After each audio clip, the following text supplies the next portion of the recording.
दोस्तों, अगर आप फूड सेफ्टी ऑफिसर एग्ज़ाम की प्रिपरेशन कर रहे हैं तो आपके मन में अक्सर एक सवाल आता होगा, सेंट्रल फूड सेफ्टी ऑफिसर क्या होता है और स्टेट फूड सेफ्टी ऑफिसर क्या होता है, इनमें अंतर क्या होता है, फूड सेफ्टी ऑफिसर और फूड इंस्पेक्टर में क्या अंतर होता है। इस वीडियो में मैं आप सभी से इसी के बारे में डिस्कस करूंगा। चलिए शुरू करते हैं वीडियो को। नमस्कार दोस्तों, मेरा नाम है अभिनय दीक्षित। आप सभी का agriculture and GK e learning platform में हार्दिक स्वागत है।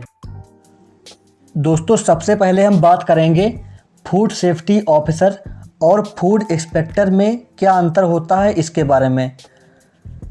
रिक्रूटिंग बॉडी के बारे में बात कर लेते हैं। तो जो आपका फूड सेफ्टी ऑफिसर एग्ज़ाम होता है, इसकी जॉब यूपीएससी में भी आती है। इसके अलावा आपका जो FSSAI होता है, इसमें इसकी वैकेंसीज़ आती हैं। फिर आपका स्टेट PCS में वैकेंसीज़ आती हैं और कुछ स्टेट में जो SSC होता है उनमें वैकेंसीज़ आती हैं। जो आपका फूड इंस्पेक्टर होता है, इसकी वैकेंसीज़ बेसिकली स्टेट PCS और स्टेट SSC में आती हैं। एज लिमिट के बारे में बात कर लेते हैं। तो एज लिमिट दोनों में लगभग सेम होती है। 18 to 40 ईयर्स की एज लिमिट वाले इनमें अप्लाई कर सकते हैं। कैटेगरी में छूट मिलती है दोनों पोस्ट के लिए। बात कर लेते हैं एजुकेशनल क्वालिफ़िकेशन के बारे में। तो अगर आपको फूड सेफ्टी ऑफिसर बनना है तो आपके पास ग्रेजुएशन की डिग्री फूड टेक्नोलॉजी में, डेयरी टेक्नोलॉजी में, बायोटेक्नोलॉजी में, ऑयल टेक्नोलॉजी में, एग्रीकल्चरल साइंस में, वेटरनरी साइंस में या बायोकेमिस्ट्री में या माइक्रोबायोलॉजी में होनी आवश्यक है। या आपके पास मास्टर्स की डिग्री होनी चाहिए मेडिसिन में किसी भी यूनिवर्सिटी से। फूड इंस्पेक्टर की पोस्ट को पाने के लिए आपके पास ग्रेजुएशन की डिग्री होनी आवश्यक है किसी भी स्ट्रीम में। सैलरी के बारे में बात कर लेते हैं। तो जो आपका फूड सेफ्टी ऑफिसर होता है, इसकी सैलरी स्टेट वाइज और रिक्रूटिंग बॉडी के अकॉर्डिंग वेरी करती है। बट जो सेंट्रल फूड सेफ्टी ऑफिसर होता है, उसकी सैलरी के बारे में बात करेंगे हम यहाँ पर। जो सेंट्रल फूड सेफ्टी ऑफिसर होता है, इसका पे स्केल 44,900 से 1,42,400 रुपये पर मंथ रहता है, जो कि लेवल 7 के अकॉर्डिंग होता है। फूड इंस्पेक्टर की जो सैलरी होती है वो 28,700 से 91,300 रुपये लेवल 7 के अकॉर्डिंग होती है। इस सैलरी को हम जो छत्तीसगढ़ का फूड इंस्पेक्टर होता है उसके अकॉर्डिंग डिस्कस कर रहे हैं। बात कर लेते हैं टाइप ऑफ पोस्ट के बारे में। जो आपका फूड सेफ्टी ऑफिसर होता है, इसकी पोस्ट कहाँ कहाँ पर आती हैं और वो किस नाम से आती हैं, इसके बारे में जानते हैं। तो जो आपका फूड सेफ्टी ऑफिसर होता है, इसकी पोस्ट FSSAI में सेंट्रल फूड सेफ्टी ऑफिसर के नेम से आती है। दूसरा आपका UPSC का फूड सेफ्टी ऑफिसर का एग्ज़ाम होता है। ये बहुत ही रेयर वैकेंसीज आती हैं और ये फूड सेफ्टी ऑफिसर की सबसे बड़ी जॉब होती है।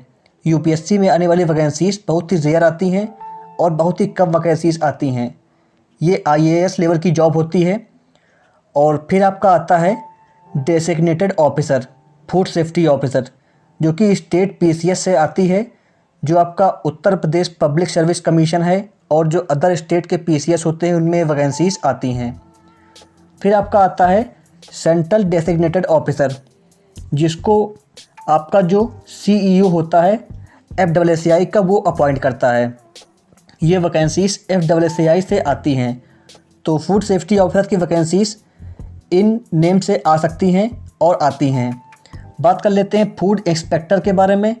तो फूड इंस्पेक्टर की वैकेंसीज कुछ स्टेट में ही आती हैं, जैसे आपका छत्तीसगढ़ हो गया, हरियाणा हो गया।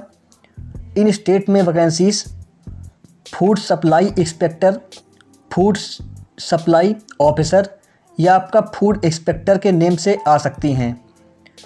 तो दोस्तों, ये थी इंफॉर्मेशन फूड सेफ्टी ऑफिसर और फूड इंस्पेक्टर के बारे में। चलिए अब बात कर लेते हैं सेंट्रल फूड सेफ्टी ऑफिसर और स्टेट फूड सेफ्टी ऑफिसर में डिफरेंसेस के बारे में। जो आपका सेंट्रल फूड सेफ्टी ऑफिसर होता है, इस पोस्ट के लिए जो रिक्रूटमेंट आती है उसकी रिक्रूटिंग बॉडी FSSAI होती है। जो आपका FSSAI है वो ये एग्ज़ाम कंडक्ट करती है। स्टेट फूड सेफ्टी ऑफिसर का एग्ज़ाम कुछ स्टेट में PCS से आता है और कुछ स्टेट में एसएससी से आता है। जैसे आपका हिमाचल प्रदेश में एसएससी से ये एग्ज़ाम हुआ था, ऐसे ही कुछ स्टेट में ये पीसीएस से होता है। पंजाब में भी फूड सेफ्टी ऑफिसर का एग्ज़ाम एसएससी से आया था। सैलरी के बारे में बात कर लेते हैं। जो आपका सेंट्रल फूड सेफ्टी ऑफिसर होता है, इसका पे स्केल 44,900 से 1,42,400 रुपये लेवल 7 के अकॉर्डिंग रहता है। स्टेट फूड सेफ्टी ऑफिसर का पे स्केल 9,300 से 34,800 रुपये प्लस ग्रेड पे 4,200 रुपये पर मंथ रहता है। बात कर लेते हैं कि जो सेंट्रल फूड सेफ्टी ऑफिसर होता है यह किसके अंडर वर्क करता है। तो सेंट्रल फूड सेफ्टी ऑफिसर आपका फूड कमिश्नर और head of food safety officers के अंडर वर्क करता है। स्टेट फूड सेफ्टी ऑफिसर जो आपका होता है वो designated officer of food safety officer के अंडर वर्क करता है। सिलेक्शन प्रोसेस के बारे में बात कर लेते हैं। तो जो आपका सेंट्रल फूड सेफ्टी ऑफिसर होता है, इसमें आपका सिलेक्शन सीबीटी स्टेज 1 और सीबीटी स्टेज 2 के बेसिस पे होता है। इसमें आपके 2 एग्ज़ाम होते हैं, सीबीटी 1 और सीबीटी 2। इसके बेसिस पे आपका FSSAI में CFSO की पोस्ट के लिए सिलेक्शन होता है। स्टेट फूड सेफ्टी ऑफिसर में आपका ऑब्जेक्टिव पेपर होता है और इंटरव्यू होता है। इसके बेसिस पे आपका सिलेक्शन होता है। ये स्टेट वाइज वेरी करता है सिलेक्शन प्रोसेस। तो दोस्तों ये थी complete information central food safety officer, state food safety officer और फूड इंस्पेक्टर के बारे में। अगर आपको वीडियो अच्छी लगी हो तो इस वीडियो को लाइक करिए, वीडियो को शेयर करिए और चैनल को सब्सक्राइब कर लीजिए। Thank you so much. God bless you all.